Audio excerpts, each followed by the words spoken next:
ಸ್ನೇಹಿತರೆ, ಸಾಮಾನ್ಯವಾಗಿ ಶಾರ್ಕ್ ಹೆಸರು ಕೇಳಿದ್ರೆ ಎಂಥವರಿಗಾದ್ರೂ ಎದೆ ಧಡ ಧಡ ಅನ್ಸುತ್ತೆ. ಆದ್ರೆ ಇಲ್ಲೊಬ್ರು ಮಹಿಳೆ ಇದ್ದಾರೆ. ಇವರು ಶಾರ್ಕ್ಗಳಿಗೆ ಭಯ ಪಡಲ್ಲ, ಬದಲಾಗಿ ಅವುಗಳ ನೋವುಗಳಿಯೋ ಡಾಕ್ಟರ್ ಆಗಿದ್ದಾರೆ. ಹೌದು, ಇವರೇ ಕ್ರಿಸ್ಟಿನಾ ಜನಾಟೋ. ಇವರನ್ನ ಪ್ರಪಂಚ ಶಾರ್ಕ್ ವಿಸ್ಪರರ್ ಅಂತ ಕರೆಯುತ್ತೆ.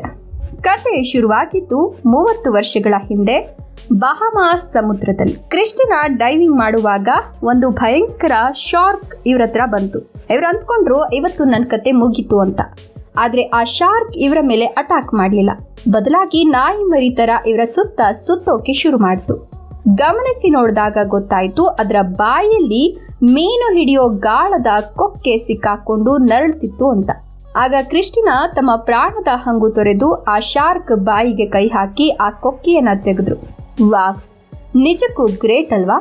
ಅವತ್ತಿನಿಂದ ಸಮುದ್ರದ ಎಲ್ಲ ಶಾರ್ಕ್ಗಳಿಗೆ ಇವರೇ ಅಮ್ಮ ಆಗ್ಬಿಟ್ರು.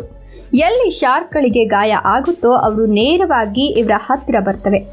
ಎಲ್ಲಿವರೆಗೂ ಬರೋಬ್ಬರಿ 300ಕ್ಕೂ ಹೆಚ್ಚು ಶಾರ್ಕ್ಗಳ ಬಾಯಲ್ಲಿದ್ದ ಮುಳ್ಳು ತೆಗೆದು ಅವುಗಳಿಗೆ ಮರುಜೀವ ನೀಡಿದ್ದಾರೆ. ಮನುಷ್ಯರನ್ನೇ ನಂಬದ ಈ ಕಾಲದಲ್ಲಿ ಕ್ರಿಸ್ಟಿನಾ ಅವರನ್ನ ಕ್ರೂರ ಪ್ರಾಣಿಗಳು ನಂಬ್ತವೆ ಅಂದ್ರೆ ಇವರ ಪ್ರೀತಿ ಎಷ್ಟು ಪ್ಯೂರ್ ಇರಬೇಕು. ಈ ರಿಯಲ್ ಲೈಫ್ ಮತ್ಸ್ಯ ಕನ್ಯೆಗೆ ಒಂದು ಸಲಾಂ. ವಿಡಿಯೋ ಇಷ್ಟ ಆದರೆ ಲೈಕ್ ಮಾಡಿ, ಶೇರ್ ಮಾಡಿ, ತಪ್ಪದೆ ನಮ್ಮ ಚಾನಲ್ ಅನ್ನು ಫಾಲೋ ಮಾಡಿ.